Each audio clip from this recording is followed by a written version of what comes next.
Hello दोस्तों, आप सबका स्वागत है।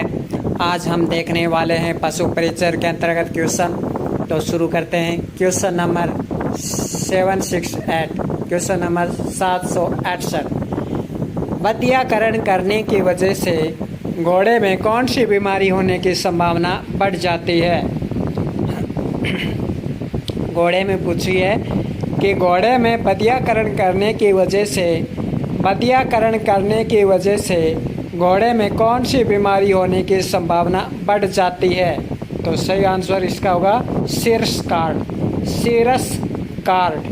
बधियाकरण करने से घोड़े में सिरस कार्ड नामक बीमारी होने की संभावना बढ़ जाती है। घोड़े में पूछी है तो बधियाकरण करने की वजह से घोड़े में कौन सी बीमारी होने की संभावना बढ़ जाती है? सिरस कार्ड। अगला क्वेश्चन, मादा जानवर के अंडा से या गर्भाशय को बाहर निकालना क्या कहलाता है? मादा जानवर के अंडा से या गर्भाशय को बाहर निकालना क्या कहलाता है? स्पेइंग, या इंग्लिश में इसे एक और नाम बोले ओवेरियो हिस्टेरेक्टोमी, या तो आपको स्पेइंग नाम मिल सकता है या ओवेरियो हिस्टेरेक्टोमी। दोनों नाम याद रखने हैं। आप स्पेइंग याद करके जाएं और आपको एग्जाम में ओवेरियो हिस्टेरेक्टोमी मिल जाएगा तो सब गड़बड़ हो जाएगा। तो मादा जानवर के अंडा से या गर्भाशय को बाहर निकालना क्या कहलाता है? स्पेइंग या ओवेरियो हिस्टेरेक्टोमी। मेमना में बधियाकरण की उम्र क्या है? तो मेमना में बधियाकरण की उम्र है 2 सप्ताह है। यानी मेमने में बधियाकरण है वो 2 सप्ताह में होता है। मेमना में बधियाकरण कब होता है? मेमने में बधियाकरण की उम्र 2 सप्ताह होती है। यानी 2 सप्ताह का जब मेमना हो जाता है तब उसका बधियाकरण कर दिया जाता है। अगला क्वेश्चन, निम्न में से किस रसायन का प्रयोग स्प्रे के रूप में किया जाता है? तो आपके सामने 4 ऑप्शन है, डेलमिथ्रेन, लिंडेन, सुमिथियोन, निकोटिन। तो देखिए, निम्न में से किस रसायन का प्रयोग स्प्रे के रूप में किया जाता है? यानी बाहरी त्वचा से सुरक्षा प्रदान की जाती है, जो भी जीवाणु है, जू है वगैरह। डेलमिथ्रेन का प्रयोग किया जाता है स्प्रे के रूप में, डेलमिथ्रेन। इसके अलावा अमितराज का भी प्रयोग किया जाता है। डेलमिथ्रेन, अमितराज, इनका प्रयोग है वो स्प्रे के रूप में किया जाता है। डेलमिथ्रेन और एक अमितराज भी याद रखिए। डेलमिथ्रेन का प्रयोग है वो स्प्रे के रूप में किया जाता है। जबकि लिंडेन, सुमिथियोन और निकोटिन का प्रयोग डिपिंग के रूप में किया जाता है। डिपिंग का मतलब जब भेड़ को एक छोटा सा है ना, भेड़ को जब डिपिंग कराई जाती है पानी के अंदर, तब ये रसायन मिलाए जाते हैं डिपिंग के अंतर्गत। Lindane, Sumithion, nicotine. Lindane, Sumithion, nicotine. गर्भवती मवेशियों या मादा भैंस में, गर्भवती मवेशियों या मादा भैंस में बोरन की सामान्य प्रस्तुति निम्न में से क्या है? तो गर्भवती मवेशियों या मादा भैंस में बोरन की सामान्य प्रस्तुति निम्न में से क्या है? तो इसका सही आंसर हो जाएगा अनुदैर्ध्य प्रस्तुति। एग्जाम में आया हुआ क्वेश्चन है ये कि गर्भवती मवेशियों या मादा भैंस में बोरन की सामान्य प्रस्तुति निम्न में से क्या है? अनुदैर्ध्य प्रस्तुति। अगला क्वेश्चन, ये भी एग्जाम में आया क्वेश्चन है, एफएमडी में प्राथमिक टीकाकरण के बाद पुनः टीकाकरण कब करवाना चाहिए? जो एफएमडी रोग है, फुट माउथ डिजीज, मुंह पका खुरपका रोग है, उसमें प्राथमिक टीकाकरण के बाद पुनः टीकाकरण कब करवाना चाहिए? 6 माह बाद। ये एग्जाम में आया क्वेश्चन है कि FMD में प्राथमिक टीकाकरण के बाद पुनः टीकाकरण 6 माह बाद करवाना चाहिए।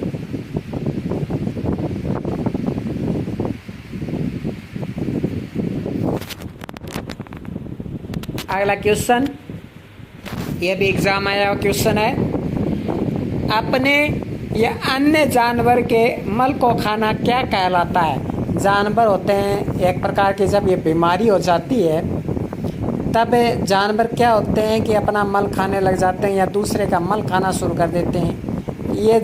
ये तब होता है जब उसमें कोप्रोफेजिया नामक बीमारी हो जाती है। तो अपने या अन्य जानवर के मल को खाना क्या कहलाता है? कोप्रोफेजिया। एग्जाम में आया क्वेश्चन है कि अपने या अन्य जानवर के मल को खाना क्या कहलाता है? कोप्रोफेजिया। यह भी एग्जाम में आया हुआ क्वेश्चन है कि प्रजनन अक्षमता बढ़ाने हेतु दिया गया पोषण क्या कहलाता है? प्रजनन अक्षमता बढ़ाने हेतु दिया गया पोषण क्या कहलाता है? फलसिक। प्रजनन अक्षमता बढ़ाने हेतु दिया गया पोषण क्या कहलाता है? फलसिक।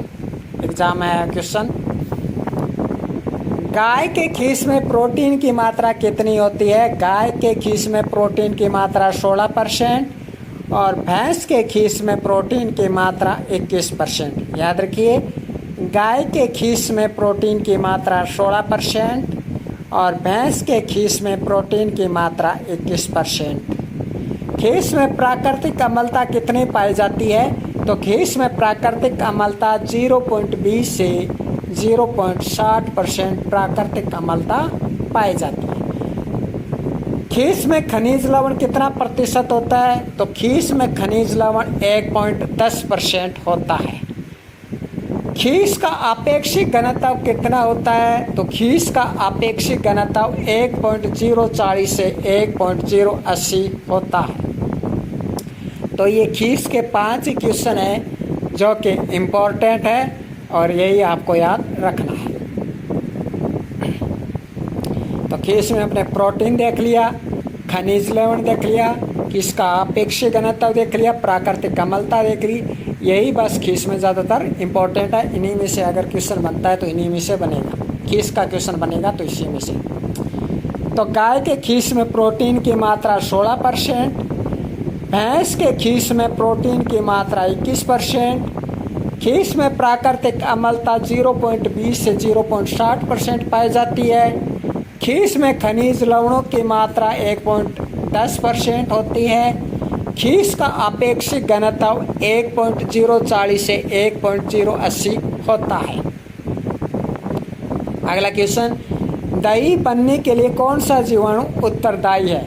वेरी इंपॉर्टेंट कि दही बनने के लिए कौन सा जीवाणु उत्तरदायी है? तो लैक्टोबैसिलस एंड स्ट्रेप्टोकोकस। दही में लैक्टिक अम्ल की मात्रा कितनी होती है? वेरी इंपॉर्टेंट, दही हो या दूध हो या घी हो, इन सब में आपको लैक्टिक अम्ल की मात्रा ज़रूर याद रखनी है। एक क्वेश्चन ज़रूर फंसेगा।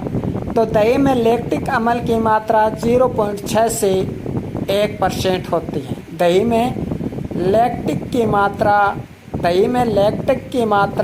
0.6 से 1% होती है। दही बनने के लिए कौन सा जीवाणु उत्तरदायी है? लैक्टोबैसिलस एवं स्ट्रेप्टोकोकस।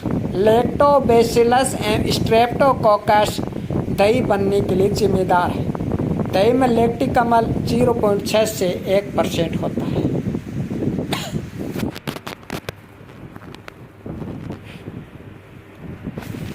अगला क्वेश्चन, दही में कैल्शियम की मात्रा कितनी होती है? तो 0.12 से 0.14%। दही में कैल्शियम की मात्रा कितनी होती है? तो दही में कैल्शियम की मात्रा 0.12 से 0.14%। गाय को जीवन निर्वाह राशन कितना दिया जाता है? तो गाय को जीवन निर्वाह राशन 4 केजी भूसा प्लस 1 केजी दाना। कृषि पर्यवेक्षक में आया हुआ क्वेश्चन है ये कि गाय को जीवन निर्वाह राशन कितना दिया जाता है? 4 केजी भूसा प्लस 1 केजी दाना। यानी गाय है वो जीवन निर्वाह कर सके। जीवन निर्वाह से तात्पर्य है कि गाय का जो भार है वो सामान्य बना रहे, गाय का जो तापमान है वो सामान्य बना रहे, और गाय का जो श्वसन दर है, नाड़ी गति है, वो सब है वो सामान्य बनी रहे। तो 4 केजी भूसा प्लस 1 केजी दाना। गाय को गर्भावस्था राशन दिया जाता है 1.25 किलोग्राम। गाय को गर्भावस्था राशन दिया जाता है 1.25 किलोग्राम। भैंस को गर्भावस्था राशन दिया जाता है 1.75 किलोग्राम। गाय को गर्भावस्था राशन 1.25, यानी गाय को गर्भावस्था के समय राशन 1.25 केजी और भैंस को गर्भावस्था के समय राशन 2.25 केजी। पोल्ट्री में अति आवश्यक अमीनो अम्ल। तो पोल्ट्री में अति आवश्यक अमीनो अम्ल कौन सा होता है? ग्लाइसिन। जो पोल्ट्री होती है, जो मुर्गी होती है, उसमें अति आवश्यक अमीनो अम्ल कौन सा होता है? ग्लाइसिन। तो पोल्ट्री में अति आवश्यक, पोल्ट्री से तात्पर्य मुर्गी यहाँ पे। पोल्ट्री में अति आवश्यक अमीनो अम्ल क्या होता है? ग्लाइसिन। भेड़ में अति आवश्यक अमीनो अम्ल मेथियोनाइन। पोल्ट्री में अति आवश्यक अमीनो अम्ल होता है ग्लाइसिन, यानी ये आवश्यक होता है शरीर में, ये पोल्ट्री के शरीर में यह अमीनो अम्ल होना चाहिए ग्लाइसिन नामक।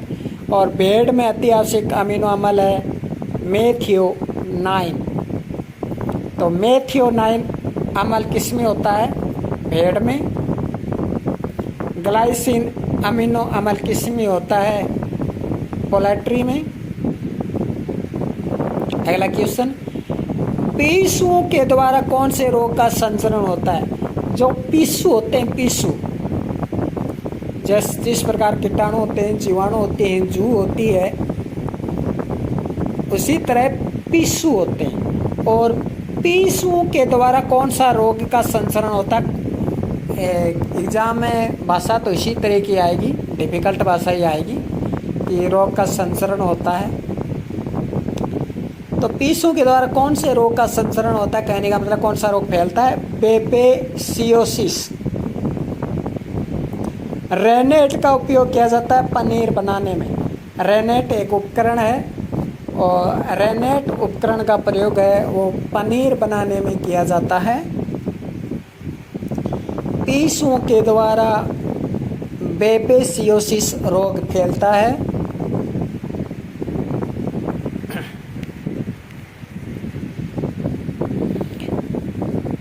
अगला क्वेश्चन,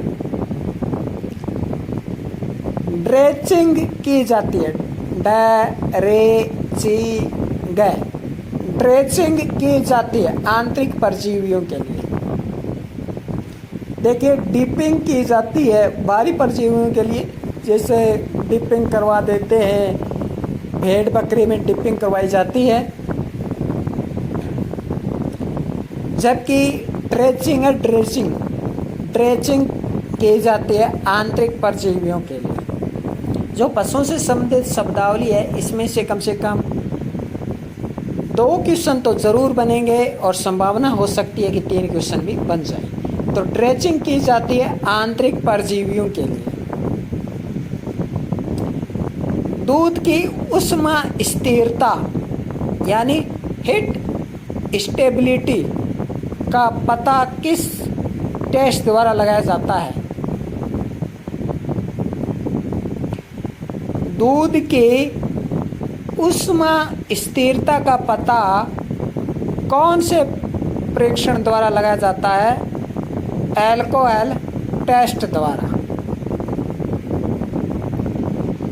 दूध में अशुद्धता और मिट्टी का परीक्षण किया जाता है। मान लीजिए दूध में मिट्टी गिर गई है या दूध अशुद्ध हो गया है, तो इसका परीक्षण किया जाता है सेंडीमेंट टेस्ट द्वारा। सैंडी का अर्थ ही होता है, सेंड का अर्थ ही होता है SAND, सेंड का अर्थ ही होता है मिट्टी। तो आराम से पकड़ पाएंगे आप कि दूध में अशुद्धता और मिट्टी का परीक्षण किस टेस्ट द्वारा होता है?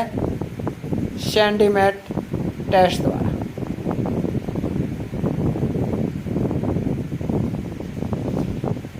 दूध की निदानी आयु निर्धारित करना यानी सेल्फ लाइफ।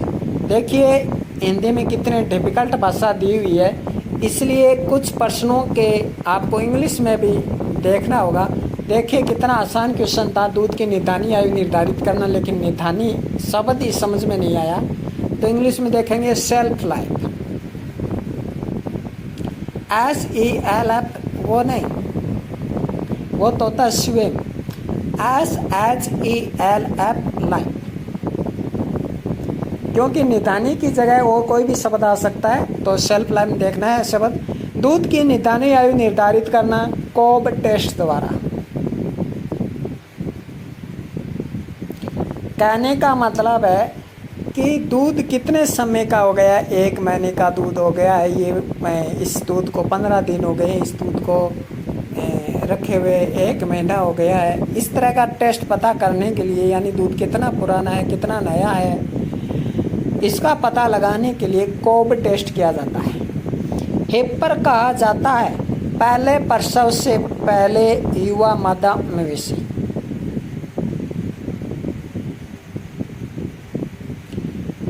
यानी जब मादा मवेशी का प्रथम बार प्रसव होता है उसे हेपर कहा जाता है। तो काफ़ी इम्पोर्टेंट क्वेश्चन है ये।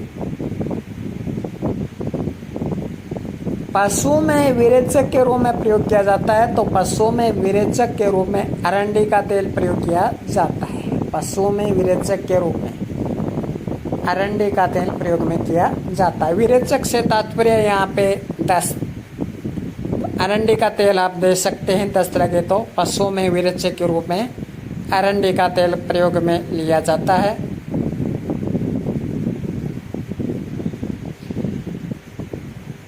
इसके अलावा देखिए पशुओं के विरेचक में और भी हैं। अरंडी का तेल है, मैग्नीशियम सल्फेट है, एल्यूमिनियम हाइड्रोक्साइड है, इसबगोल है, क्रोटन का तेल है और बेरियम क्लोराइड है। तो पशुओं में विरेचक के रूप में प्रयोग किया जाता है, तो पशुओं में विरेचक के रूप में प्रयोग किया जाता है अरंडी का तेल।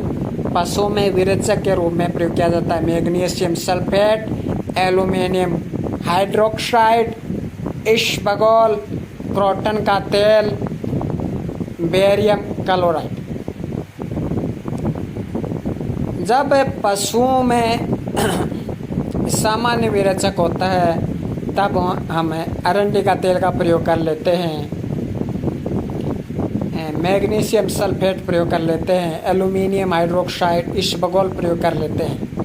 लेकिन जब तीव्र विरेचक हो, ये इम्पोर्टेंट है, तीव्र विरेचक में क्रोटन का तेल और बेरियम क्लोराइड का प्रयोग किया जाता है। क्रोटन का तेल और बेरियम क्लोराइड का प्रयोग कब किया जाता है? जब तीव्र रेचक हो।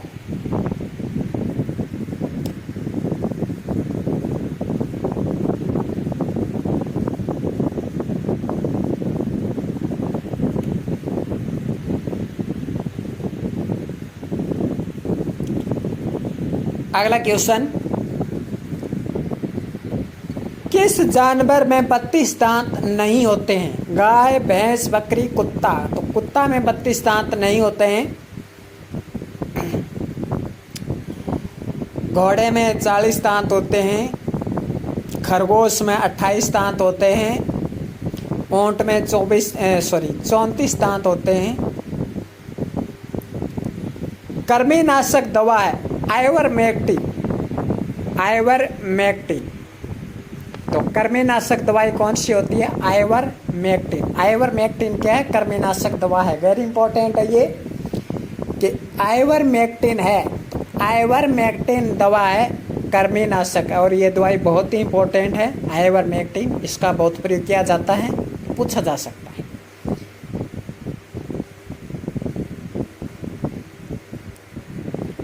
कंपोस्ट बनाने की बेंगलोर विधि किसने तैयार की? तो LN आचार्य। कंपोस्ट बनाने की बेंगलोर विधि किसने तैयार की? LN आचार्य। गलत तरीके से दवाई देने से होने वाले, ये एग्जाम में आया हुआ क्वेश्चन है, गलत तरीके से दवाई देने से होने वाले जानवरों में न्यूमोनिया को क्या कहते हैं? Drenching pneumonia. यानी न्यूमोनिया के भी प्रकार होते हैं और ये एग्ज़ाम में आया हुआ क्वेश्चन है आपके AAO के एग्ज़ाम में क्वेश्चन आया था कि गलत तरीके से दवाई देने से होने वाले जानवरों में निमोनिया को क्या कहते हैं? तो ड्रेंचिंग निमोनिया। गलत तरीके से अगर दवाई देंगे तो पशुओं में ड्रेंचिंग निमोनिया हो जाएगा। अगला क्वेश्चन, यह भी एग्जाम आया हुआ क्वेश्चन है कि किसके वाणिज्य उत्पादन के लिए, यह भी AAO के एग्जाम में आया हुआ क्वेश्चन है कि किसके वाणिज्य उत्पादन के लिए लैक्टोफेरिन जिन का प्रयोग किया जाता है? तो किसके वाणिज्य उत्पादन के लिए लैक्टोफेरिन जिन का प्रयोग किया जाता है? तो गाय में। वेरी इंपॉर्टेंट क्वेश्चन, क्योंकि एग्जाम में आए हुए क्वेश्चन बहुत ही ज़्यादा इंपॉर्टेंट होते हैं। तो लैक्टोफेरिन जिन का प्रयोग गाय में किया जाता है। पूर्ण वसा युक्त दूध के ग्लाइसेमिक इंडेक्स की सीमा है, यह भी एग्जाम में आया हुआ क्वेश्चन है और ये भी AAO के एग्जाम में आया हुआ क्वेश्चन है कि पूर्ण वसा युक्त दूध के ग्लाइसेमिक इंडेक्स की सीमा है 35 से 40।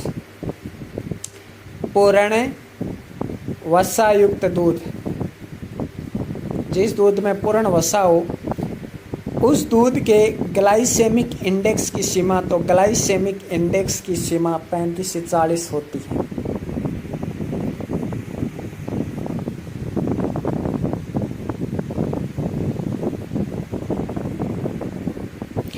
अगला क्वेश्चन, निम्न में से कौन सा ऑपरेशन इमल्सन की स्थिरता को बढ़ाता है जिससे स्टोर करने पर क्रीम पृथक नहीं होती है? तो होमोजीनाइजेशन।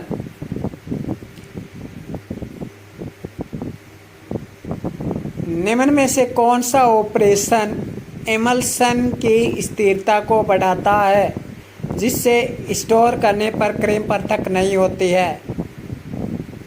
होमोजीनाइजेशन। तो निम्न में से कौन सा ऑपरेशन इमल्सन की स्थिरता को बढ़ाता है? इमल्सन नाम याद जरूर रखें, क्रीम पृथक नहीं होती है, ये नाम जरूर याद रखें। की पॉइंट आपको याद रखने में अगर आसानी होती है तो आप क्वेश्चन का आंसर छांट पाएंगे। आपको की पॉइंट देखने हैं। की पॉइंट का तात्पर्य है कि वह मेन शब्द जिनकी सहायता से हम प्रश्न के उत्तर तक आसानी से पहुंच सकते हैं। इसका सही उत्तर हो जाएगा होमोजीनाइजेशन। अगला क्वेश्चन, प्रजनन हेतु नर भेड़ से एक संकलन में प्राप्त वीर्य की विशेषताओं के संबंध में कौन सा सही है?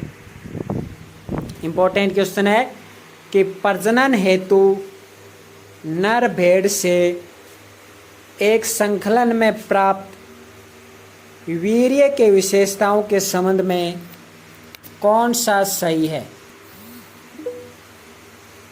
ऑप्शन 1, प्रत्येक संकलन में 1.6 से 3.6 शुक्राणु यानी बिलियन शुक्राणु होते हैं।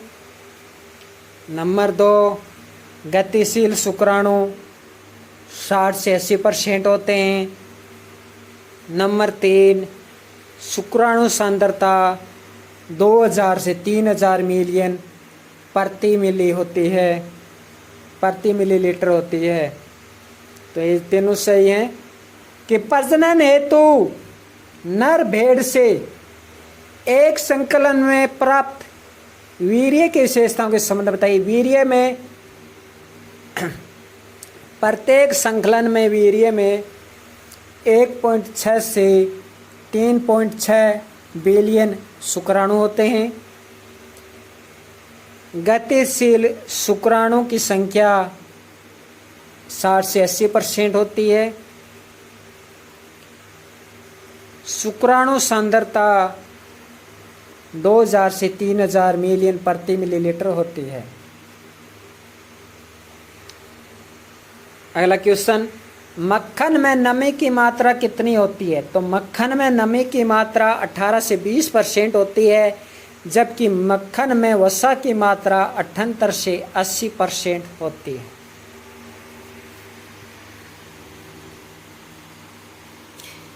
तो सिंपल सी बात है, मक्खन में नमी की मात्रा 18 से 20% है, तो शुष्क मात्रा कितनी होगी?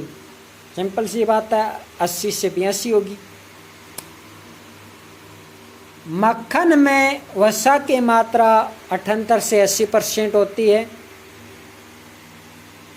अगला क्वेश्चन, ब्रुसेलोसिस बीमारी का संबंध है प्रजनन से। ब्रुसेलोसिस यानी प्रजनन के समय पशुओं में कौन सी बीमारी होने की संभावना हो जाती है? तो प्रजनन के समय पशुओं में ब्रुसेलोसिस बीमारी होने की संभावना हो जाती है। ब्रुसेलोसिस बीमारी प्रजनन के समय। कौन सी भेड़ काले मुंह गुण वाली होती है, यानी जिसका मुंह काला होता है? तो मारवाड़ी भेड़ का मुंह काला होता है। मारवाड़ी भेड़ देख लीजिए आप, उनका मुंह काला होता है। किस पशु के दूध में क्लोराइड आयन पाया जाता है? तो भेड़ के दूध में क्लोराइड आयन पाया जाता है। इंसुलिन की मात्रा ऊंटनी के दूध में, जबकि क्लोराइड आयन भेड़ के दूध में।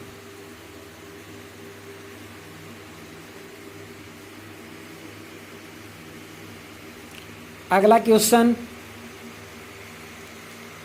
मौसम आधारित प्रजनन किस पशु में पाया जाता है? यानी ऋतु संबंधित आधारित प्रजनन किस पशु में पाया जाता है? भेड़ में। अगला क्वेश्चन, सिंक्रोनाइजेशन ऑफ हिट किस पशु में पाई जाती है? तो सिंक्रोनाइजेशन ऑफ हिट भेड़ में। सिंक्रोनाइजेशन ऑफ हिट किस पशु में पाई जाती है?